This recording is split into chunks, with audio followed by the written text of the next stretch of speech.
वहाँ पे इतने बांग्लादेशी क्यों आ रहे हैं, कैसे आ रहे हैं, क्यों आप बॉर्डर खोल रहे हैं, क्यों आप जो आर्मी है वहाँ पे नहीं जाने दे रहे हैं आप बॉर्डर पे। भैया ने भी एक बात बोला कि बांग्लादेशी, रोहिंग्या, XYZ जो भी अदर कंट्री से आ रहे हैं, कहाँ से आ रहे हैं? BSF आर्मी किसके अंडर में है? BSF हम बता रहे हैं, अब सुनिए। हाँ। BSF और आर्मी किसके अंडर में है? गृह मंत्रालय ना। अमित शाह से पूछो, सेंटर में तुम हो, 11 साल 12 साल से हो ना, उनसे पूछो। तो बांग्लादेश से आने की जहाँ तक मेरा ये, वो जब तक नहीं घुस सकते जब तक के स्थानीय लोग उनका समर्थन ना करें और या उनकी घुसपैठ या तालमेल ना हो। बिल्कुल। अगर कांग्रेस नहीं यहाँ मंगवाता, नहीं घुसपैठी करवाता, तो आज हमारे भारत में ये हाल नहीं रहता। हाँ, सब इसके हाल समस्या, कैंसर की बीमारी कौन है? सबसे बड़ा कांग्रेस की परिवार है। जो कंट्री EVM मैन्युफैक्चर करती है वो खुद उससे चुनाव नहीं करवाता। जहाँ जीत जाता है वहाँ EVM सही है, लेकिन जहाँ हार जाते हैं वहाँ EVM खराब।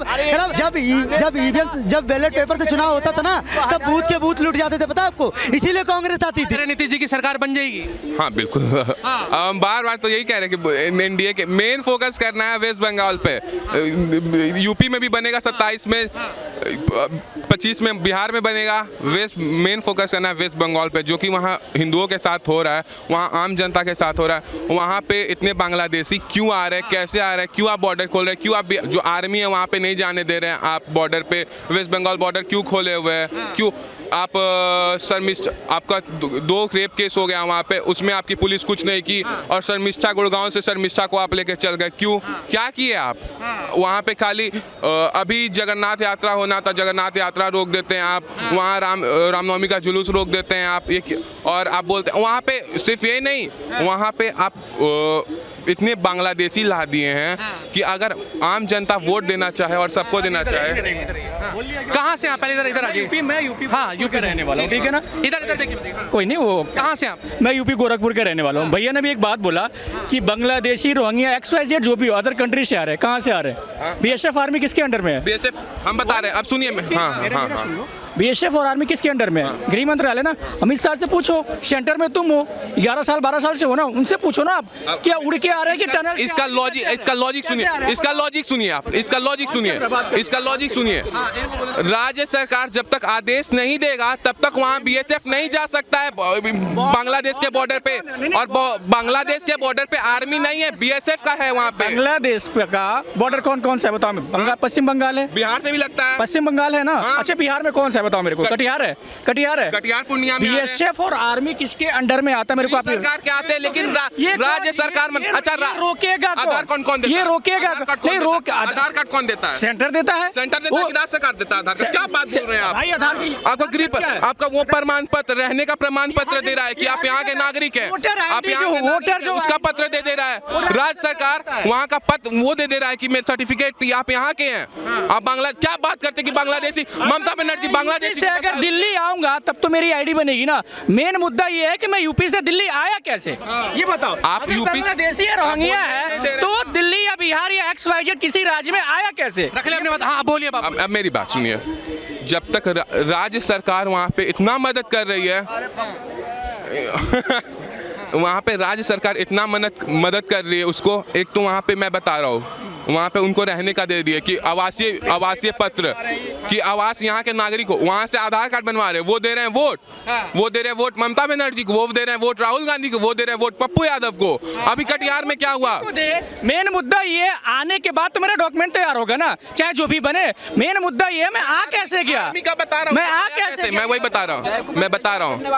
देखिए, लॉ एंड ऑर्डर जो है वो केंद्र सरकार और राज्य सरकार की सामूहिक जिम्मेदारी है। और अगर चाहे बंगाल हो, चाहे बांग्लादेशी हो, या पुंछ के बॉर्डर से पाकिस्तानी हो, अगर वो भारत में घुसते हैं तो वो जब तक नहीं घुस सकते जब तक के वहाँ के स्थानीय लोग उनका समर्थन ना करें। तो बांग्लादेश से आने की जहाँ तक मेरा ये, वो जब तक नहीं घुस सकते जब तक के स्थानीय लोग उनका समर्थन ना करें और या उनकी घुसपैठ या तालमेल ना हो। बिल्कुल। अगर कांग्रेस नहीं यहाँ मंगवाता, नहीं घुसपैठी करवाता, तो आज हमारे भारत में ये हाल नहीं रहता। हैं सब इसके हाल समस्या कैंसर की बीमारी कौन है? सबसे बड़ा कांग्रेस की परिवार है। रोहिंग्या अभी 20 साल से आया नहीं, रोहिंग्या आके यहाँ बच्चे पैदा कर रहे हैं। अब मैं बताता हूँ फैक्ट एंड फिगर के साथ, बताइए बताइए 100% कटिहार में आधार कार्ड रहना चाहिए, वहाँ है 106%। ये आधे आधार कार्ड आए कहाँ से? और सुन, नहीं एक सेकंड, अरे बोलने तो दो यार। और सुन, एक इनरोलमेंट नंबर पे एक आधार अलॉट होता है, तो फिर कैसे ये 2 आधार कार्ड अलॉट हो गया? मेरे को ये बता। अरे एक इनरोलमेंट नंबर पे एक ही आधार कार्ड तो वैलिड होगा, एक ही तो होगा।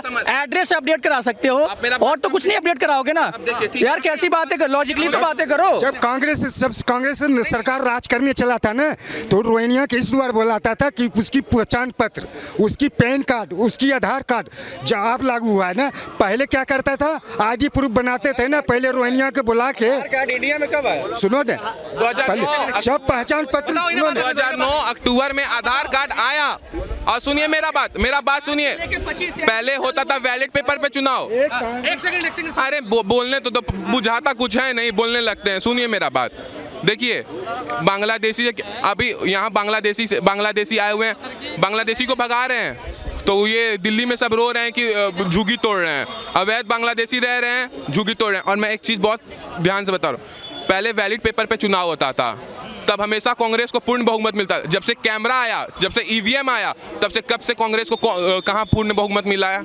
तो मैं कह रहा हूँ कि इसको सोचने वाली बात है। कांग्रेस इंडिया की कभी नहीं सोचोगी कि भारत कभी आगे बढ़े, कांग्रेस या कोई पार्टी नहीं सोचोगी। कहना चाहूंगा, जो कंट्री ईवीएम मैन्युफैक्चर करती है वो खुद उससे चुनाव नहीं करवाता, हम उसको परचेज करते हैं, तुम उससे चुनाव करवाते हैं। अरे भाई मेरी सुन लो, जापान जो मतलब मैन्युफैक्चर करता है, वहाँ पे सब खुद उससे वोटिंग नहीं होता, हम खरीदते हैं तो हम उससे चुनाव करवाते हैं। क्या मतलब भैया? कहीं ना कहीं उसको गलत लगा तभी तो उसने चुनाव उस पर कैंसिल किया है, बैलेट पेपर पे ले रहा है। बैलेट पेपर पे चुनाव होता है, क्यों नहीं होना चाहिए? अगर विपक्ष को कहीं ना कहीं कुछ गलती लग रहा है तो करो ना, दिक्कत क्या है? करो ना, क्या दिक्कत है? मैं ये कहना चाह रहा हूँ, ये कह रहे हैं कि ईवीएम हटा देना चाहिए। भारत जोड़ो न्याय यात्रा, ठीक है ना, दिल्ली जोड़ो न्याय यात्रा, कन्याकुमारी से कश्मीर तक घूम लेते हैं, तो फिर एक ईवीएम यात्रा निकाल दीजिए ना, दे दीजिए इस्तीफा कि जब से ईवीएम से चुनाव होगा तब तक मैं लड़ूंगा ही नहीं। ये बताइए, इनकी जनता बोलती है लेकिन इनका जो विपक्ष का नेता वो बोलता ही नहीं है। जहाँ जीत जाता है वहाँ ईवीएम सही है, लेकिन जहाँ हार जाते हैं वहाँ ईवीएम खराब।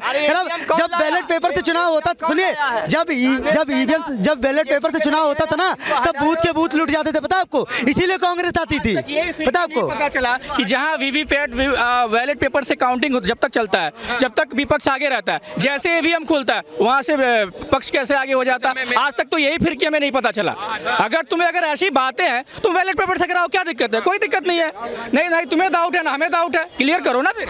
सुनिए, हिमाचल प्रदेश जीता, कांग्रेस 99 सीट आया, कर्नाटक में इसका सरकार है, तेलंगाना में इसका सरकार है, तब ईवीएम खराब नहीं है, तब ईवीएम खराब नहीं है, तब ईवीएम अच्छा है क्योंकि मेरा सरकार बन रहा। अगर तुमको ईवीएम का इतना दिखा, तुम 2 इस्तीफा, तुम मत मानो कि हम गलत चुने गए हैं, मतलब ईवीएम खराब है, हम नहीं गलत, तुम 2 इस्तीफा, राहुल गांधी दे इस्तीफा, सोनिया गांधी दे इस्तीफा, प्रियंका गांधी दे इस्तीफा, कांग्रेस के जितने देर इस्तीफा। यहाँ पे इतने गद्दार लोग हैं, जयराम रमेश हो गए, कहते हैं कि एक तरफ आतंकवादी घूम रहे जब भारत का डेलीगेशन गया था, एक तरफ हमारे सांसद घूम रहे हैं। ऐसा भारत के लोग देश की पार्टी नहीं, लोग देश विरोधी की पार्टी है। अगर आम नागरिक जानेगा कि हमारे देश के क्या हित के लिए, अगर ये देश ही नहीं रहेगा, तुम लड़ लो, तुम करवा लो हिंदू मुस्लिम, लेकिन देश रहना चाहिए। पहले देश हमारा। आप सोचते हैं कि हम बिहारी हैं, हम एक महाराष्ट्र में 2 गुंडे बोल रहे हैं कि बिहारी निकलवाएंगे, वहाँ मराठी बोलवाएंगे। अरे पागल, पहले देश तो रहे, तब तुम लैंग्वेज वॉर करना, तुम दूसरा जगह का वॉर करना। पहले तुम्हारे देश रहना चाहिए, तुम्हारे लिए इस मिट्टी रहना चाहिए। अगर ये देश ही नहीं रहेगा, तुम कहाँ अपना जमीन लोगे, तुम कहाँ हिंदू मुस्लिम करोगे जब ये देश ही नहीं रहेगा? क्या बात करते हैं? सही कह रहे हैं, सही कह रहे हैं भाई, सही कह रहे हैं। हमारे देश की राष्ट्रभाषा हिंदी है, ठीक है ना। जहाँ तक हम ये बोलते हैं कि अमेरिका में भी इसको प्रचलित किया जा रहा है, दुबई में किया जा रहा है, और अपने देश में ही बहिष्कार हो रहा है। जैसे भी हमने महाराष्ट्र में देखा, कुछ दिन पहले हमने केरल में देखा, उसको मारा गया, तो ये तो गलत है। अगर अपने देश में ही रह के अपने राष्ट्रभाषा को अगर नहीं बोलने दिया जा रहा है तो इससे बड़ी गलती क्या है? अगर जिसने भी ऐसा किया उसके ऊपर कार्रवाई होनी चाहिए।